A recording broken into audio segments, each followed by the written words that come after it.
What's up, everybody? It's Jeffrey Lyles welcoming you to another edition of Lyles Figure Files. Feels like it was just last week. I was talking to you all about the Marvel Legends Ant-Man and the Wasp Quantumania wave. And if you've seen the movie, I'd love to hear your thoughts on it. You can see mine over at LylesMovieFiles.com. But I feel like this one is such a divisive film. We've been seeing this since the start of Phase 4. People loved everything, or pretty much loved everything, prior to Avengers Endgame's conclusion. And then it seemed when Phase 4 started, the quality of these films, TV shows, has been a bit of a roller coaster. Some highs, some lows, some in between, some, do we really need this? And I kind of feel like that's continuing as Phase 5 gets underway. So I'm curious to know what you all thought about Quantumania, for those of you all who've seen it. And in the comments, please hold off on spoilers. Let's give people another week before we start breaking down everything. Anyhow, let's talk about the latest Marvel Legends wave. Volume 3 of Guardians of the Galaxy coming out in June. So we've got a new wave of Marvel Legends figures.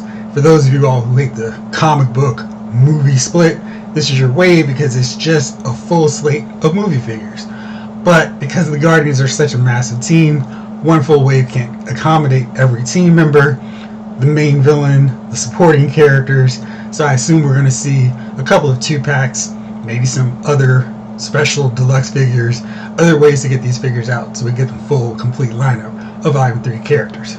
For me, the most exciting part about Volume 3 is we're seeing the DNA costumes rocked for the entire movie. For those of you who aren't familiar with the comic, DNA refers to Dan Abnett, Andy Lanning, who reinvigorated the Guardians of the Galaxy, Nova, the whole Marvel cosmic span, making that universe, that section of the universe, really ridiculously great and awesome until Brian Michael Bendis came and just destroyed it like he does most things. Anyway, that team is great. If you haven't read those books, start with Annihilation, go through every Guardians of the Galaxy from the DNA Squad, Realm of Kings, War of Kings, the whole deal. Read all that. Then you'll understand why the DNA run was considered such a great epic stretch for those characters. But the costumes that I love so much, everybody's rocking some variation of these blue jumpsuits, red accents, black boots. Now some of them switch it up, some of them don't wear shirts, some of them don't wear pants and wearing skirts. And I just love the fact that all the team members are wearing a variation of this color scheme. So it's really great, really cool to see this in the live action form, and now we're seeing it in figure form. I'm really hoping this allows Hasbro the opportunity, that window, if you will, to finally get the final few members that are viable from the DNA run in comic book form to Marvel Legends. So hopefully we'll see that. But let's break down this wave, because I feel like this is another one where there's reasons to be excited, but I feel like there's a little bit too many reasons to be concerned about what Hasbro is providing to us. Let's start off with StarLord. So we get him, the leader of the Guardians, and the outfit looks great. StarLord was a character who rocked the entire DNA outfit early on, and one of my few disappointments when they started showing off that original concept art was that he wasn't in that costume. Now I've gotten used to the MCU red jacket look, but the DNA blue, red, black boot attire looks so cool, so striking, such a nice contrast to what we were seeing from the other teams in the Marvel Universe at the time, that I really wish he had kept that. But anyway, we're seeing that now. I think the figure looks great. It looks like a lot of great sculpting, texture detail, pretty strong Chris Pratt likeness. But the only thing I'm seeing here are his 2 guns, and it's like, come on, guys. $25 is too much to ask collectors to buy these figures for 2 small accessories. And it's not like these are new pieces. It's not like these are some super souped up versions of the same guns we've been getting since the first Guardians film. They're the same retread accessories, and it feels like they could have packed in a little bit more. For me, I would have loved to have seen the helmeted version of StarLord that we've seen in other figures, so it's not like, hey, throw in a new, different head sculpt. Even if he doesn't wear the mask helmet setup deal in Volume 3, this would have been a nice, hey, here's an extra bonus. We've already got this piece sculpted, it's nothing new. But for those of us who love the comic books, that's like a little quick, hey, here's a bone for you guys if you want to do this StarLord, have the comic book look with the MCU twist to it. Instead, we just get the 2 guns. StarLord is a character in this wave that does not get a Build-A-Figure piece, so he's really lacking in terms of accessories. I'm figuring because of these accessories and the Build-A-Figure, there's going to be another wave we're seeing hit clearance pretty soon after the film drops. Maybe by August, we're going to start seeing reports of Target dropping these figures down to $11. But for $25, Hasbro really needs to put more value into every figure, not just a couple in every wave. Speaking along those lines, we've got Drax. Drax looks big. He looks really huge, fully sculpted. New parts, it seems like, maybe at least the torso. I think there's some reuse with the arms and the legs, and the boots, of course. But it looks good. I mean, I love the outfits. They look great. Although in the comic book, Drax didn't necessarily wear the shirt, so this would be the one time, hey, drop the shirt, just keep him in the attire or whatever. But we know from the movie he is rocking a full shirt and the full outfit, so it makes sense to go movie accurate in this case. Drax also is really lacking in the accessories. He only gets his 2 knives / daggers, if you will. And I keep feeling like there needs to be more. And I know it's a situation of what else do you want Drax to come with? He uses these 2 knives. But when you're charging customers $25 and you go, hey, here's a small Build-A-Figure piece and 2 knives. These aren't new. We've seen them before. It's not like they're creating new accessories, and the tooling budget to make these new knives is so extravagant, so extensive, and so expensive that that's all that you can afford. Come up with something, like maybe a small alien or something, just anything to add some value to a figure that's already $25 when 2 years ago or 2 films ago, that's what we were getting in a Build-A-Figure part that made sense. And to not get that bare minimum again seems like it's kind of lacking. But Drax has a great head sculpt, and maybe that's just what it is. Maybe every figure should come with an alternate head sculpt, where it's like, okay, there's no obvious thing, but every character in this wave gets an alternate expression. Drax is definitely someone who would have a yelling head sculpt, a stoic expression. So I mean, it's not just one thing and you're stuck with that for the entirety of your figure on your shelf. And I just wish they'd do more. So anyway, we got Drax, got StarLord, now we're going on to Rocket. Rocket looks great because he's fully sculpted, got the whole outfit, and he's got more articulation than Howard the Duck, which means he can do a crouching pose. He's got knee joint articulation, elbow articulation. He's an actual action figure. And he's got a big, massive gun, and I like that. This looks like a new piece. That's great because he needs it. He's small. He's $25. There's a problem I also have. I feel like this was a case where there was a figure who does not get included in this wave. That's part of the Guardians team that, you know, if push came to shove, could have been the Build-A-Figure instead of the one they chose, and the Build-A-Figure that actually is in this case could have been packed with Rocket. I'll get to the Build-A-Figure in a minute, but yeah, the Rocket looks good. I just wish, you know, this is something we've seen with other Rocket figures, so this isn't something new. It's just with previous Guardians of the Galaxy film waves, that figure is $20. And $25 for a Rocket figure seems to be really pushing it to me. But great head sculpt, love the job on the attire. He's got articulation, so that's good, but this value, really low. The next up, we get Mantis, and Mantis is, of course, one of my favorites of this Guardians team.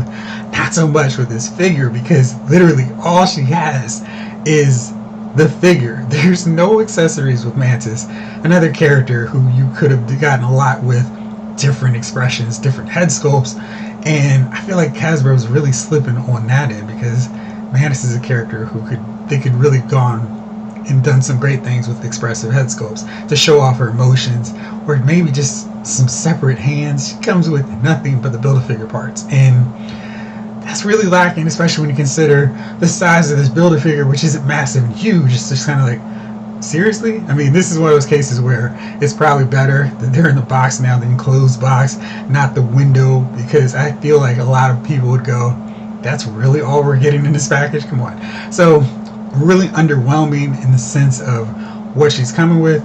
But again, the outfit looks great. The texturing, all the details on that attire looks really good. But that's what we expect with MCU figures, with Marvel Legend figures. And it shouldn't be a case of, well, look, we got the movie costume accurate, and that's it. Because when you look at other companies, when you look at figure arts, they're going to pack in a ton of accessories. They're going to put in stuff that's like, oh, that's cool that you included this with Mantis. So for Hasbro to go, It's $25 player, and not give us anything with this figure. It's kind of like, come on, what are you guys doing? Next up is Nebula, and Nebula is one of the few characters in this wave that feels like got some love, got some attention on the accessory front. The head sculpt is awesome. I love her look in the outfit, the cybernetic arm showing off all that detail. She also has a bladed hand that you can swap out for the regular one. That looks cool. She's also got a nice big gun, and she comes with the Build-A-Figure part. I think maybe of all these figures, she's probably the best value because of all the sculpting required on her head, the hand, the attire, with all that sculpted detail, and she actually has some accessories, which is a pretty good deal. But again, Nebula could also benefit from a different head sculpt, maybe more intense, fired up, like I'm ready to go after Thanos again. But it's decent, and I think she's got a she's pretty decent value, even though she's still not delivering what you would expect out of a $25 figure. And then finally for this Guardians squad in this wave, we got Cracklin. And Cracklin's a character who probably deserves a figure. He's been around since Guardians 1. He's been in different things. He's been in, showed up in Endgame and other things. So Cracklin deserves to get his MCU spotlight moment. That makes sense here. And he's got a cool accessory with the arrow trail and the arrow. Comes with a dagger as well. I think his outfit looks really cool. They did a good job with the head sculpt. It looks like Cracklin or Sean Gunn. So it's cool to see him in figure form, get him added to the MCU shelf just in general through this wave, especially since he's not changing up his costume dramatically from one film to the next. But it looks good. Comes with a Build-A-Figure piece, of course. And I think Nebula are probably the best figures in terms of value. Cracklin, because finally got a Cracklin figure, and that's cool. So finally, the last figure in this wave is Adam Warlock. Adam Warlock, like Mantis, comes with absolutely nothing on the accessory front. I don't understand why Hasbro is just thinking, that's cool, we're not going to throw in accessories with some of these figures. I mean, gosh, I feel like when they were throwing out hand sculpts, like, come on guys, we need so much more than hand sculpts for these figures as accessories. Now they're taking that away and just going, hey, here's some Build-A-Figure pieces. That's not great, especially for $25. I'm wondering if Hasbro is just like, listen, these figures are going to go on clearance. People are going to buy them at $11. For $11, that's all the accessories they get. If that's the mindset, if that's the mentality, then that's not a bad value. But for $25, that's awful. And Adam Warlock looks pretty good. I'm not loving his design as much as I have some of the others. In the translation from comic book to film, he's gold, but he's got this elaborate outfit that I feel is overly hyper-teched out. Kind of looks like Vision in terms of the attire, but I'm really looking forward to seeing Adam Warlock on the big screen with the Guardians. Maybe by the end of the film, he actually joins up with them, gets his variation of the blue and red attire, because that's really cool, looks sweet in the comic books. And I love to see him as part of the Guardians, not beating them down as it looks like he is in the trailer. And finally, it's the Build-A-Figure time. And it's the Build-A-Figure for this wave is Cosmos, the Russian cosmonaut dog. And Dan on the marketing squad of Marvel Legends mentioned there's another Guardians figure from the comic coming.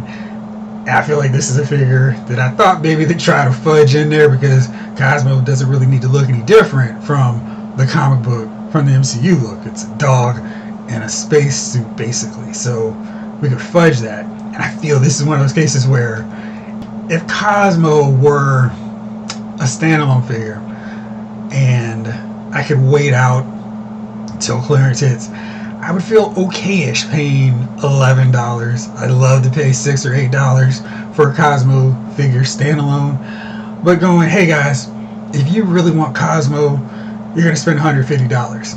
And I don't feel like this dog, this Build-A-Figure is worth $150. Granted, if you're getting this version of the Guardians, you're going to want the whole team anyway. So it's not this huge stretch to go, hey, you want the other member of the Guardians, you're going to have to buy the other figures. I think in that concept, you're getting a free Cosmo. It's not like some of these other waves where to get a character, you may have to get comic book figures you don't care about, or to get a comic book Build-A-Figure, you're going to have to get these movie figures you don't care about. They're all focused on Guardians, so if you're getting this squad, these versions of the characters, you're probably going to have Cosmo anyway. but I really don't feel like it's a great value, especially if you're like, I don't care about these figures, I just want Cosmo. You're probably gonna have to pay $80 at the cheapest to get a Build-A-Figure. That should be a standalone or a pack-in with Rocket in the first place. So I really think that's lame. I really wish they'd done any other character. Maybe they could have just made Drax a Build-A-Figure and include someone like Mantis, who we're still waiting on in this wave, or High Evolutionary, throw them in there. But it's just so weird to go, hey, a Build-A-Figure is Cosmo. I mean, when you think about some of these Build-A-Figures we've seen over the years, they've been towering, massive figures like Juggernaut and Annihilus, Drax. We've been getting big figures. Now we're at the point where, they've gone from Okoye-sized Build-A-Figures to a dog. And I don't care how well articulated Cosmo is, that's just not getting it done. And Hasbro keeps going, hey, we're cutting staff, we're raising prices, and you're going to pay for it because we're going to give you even less than we've done with previous waves. I'm so not a fan of this, and I just feel like Hasbro really needs to stop thinking these action figure collectors are a bunch of suckers. We'll take away stuff, get rid of that windowless packaging for those MIB, MOC collectors. We'll just get rid of them, take them entirely off the market, raise the rates of these figures, and expect everybody to be happy and just be excited to pay for these figures. When you can go to Target right now, get MCU, Hawkeye, Kate Bishop, She-Hulk for $11 with no problem. You get those Black Panther Wakanda Forever figures for $8. I assume that's going to be the case with these figures, and I'm not going to be too upset about it because they're too much for too little. Now we're also getting a deluxe figure that's Groot, based off of his really weird appearance that we saw from the Guardians Christmas special. He really looks like those versions of Groot you'd see someone rent, for a costume to go around and take pictures with kids. That's what this figure looks like, and that's what the design looks like. So I'm not hating on the figure. That's what this costume, this design of Groot, this version looks like. It's really weird and bulky. He's got some tree wings that we've seen as well. I guess that might be a slight spoiler, but I think we've seen that maybe in the trailer. Anyhow, this Groot, I'm sure he's going to be $49. I don't think he's going to be $31 like the Ironheart figure we saw with Wakanda Forever figures, but I think $49 is probably going to be a lot for this chunky Groot figure. It comes with a baby Rocket, so we're going to have a young version of Rocket as well. I don't know how that's going to play in with the movie itself, but he comes with Rocket as just a basic raccoon, so we'll see how that plays out. But Groot's okay, but I feel like Groot's a way better candidate for a Build-A-Figure. This is a character who's big, where it feels like, okay, I'm putting together this big figure, and this is going to be worth building as I collect all these Guardians figures, not a dog that's a fraction of his size. Really don't like that. I mean, I figure do a High Evolutionary, Gamora 2-pack, do a Rocket, Cosmo 2-pack, make the Build-A-Figure Groot. That'd just served everybody so much better. Instead, we're milking this franchise for everything we've got, and I'm really kind of blown. And I feel like that's not the way to go with these figures because everybody likes the Guardians, and it's a real stretch for this wave. But I'm going to come together and do a video on who I am hoping to see as that comic book Guardians figure in a little bit. But I just want to break down this wave. So if you're buying all of them, it's $175 just for the 7 Guardians figures, then whatever price that Groot is. So it's going to be a pretty expensive wave, and you're still not getting all the characters from the movie. We still don't know how we're going to get Gamora or High Evolutionary, so it's going to be really expensive, $200 plus for this set. So I really expect a lot of people to hold off and wait till clearance on this set. If you're one of those, let me know what you thought about these designs. If you're like so excited, I don't care, I'm pre-ordering them tomorrow when it goes up. Or if you're like, yeah, I'm waiting because that's too much for figures with no accessories. So let me know as always what you think in the comments. Thank you so much for watching. As always, this episode of Laos Figure Files has been filed.